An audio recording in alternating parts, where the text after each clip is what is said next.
হে শ্রীকৃষ্ণ, প্রথমে তুমি আমাকে কর্মত্যাগ করতে বললে এবং তারপর কর্মযোগের অনুষ্ঠান করতে বললে। এই দুটির মধ্যে কোনটি অধিক কল্যাণকর তা সুনিশ্চিতভাবে আমাকে বলো, যা আত্মার পরম কল্যাণ নিশ্চিত করে। কর্মত্যাগ ও কর্মযোগ উভয়ই মুক্তিদায়ক, কিন্তু কর্মযোগ কর্মসন্ন্যাস থেকে শ্রেয়। হে মহাবাহ, যিনি তার কর্মফলের প্রতি দ্বেষ বা আকাঙ্ক্ষা করেন না, তাকেই নিত্য সন্ন্যাসী বলে জানবে।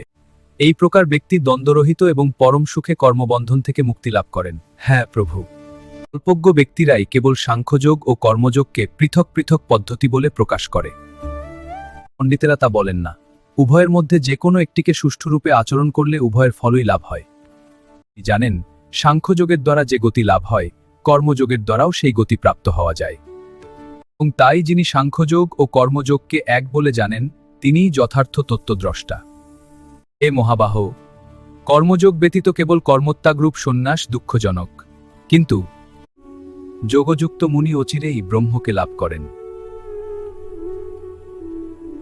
যোগযুক্ত জ্ঞানী, বিশুদ্ধ বুদ্ধি, বিশুদ্ধ চিত্ত ও জিতেন্দ্রিয় এবং তিনি। হ্যাঁ প্রভু, সমস্ত জীবের অনুরাগ ভাজন হয়ে সমস্ত কর্ম করেও তাতে লিপ্ত হন না।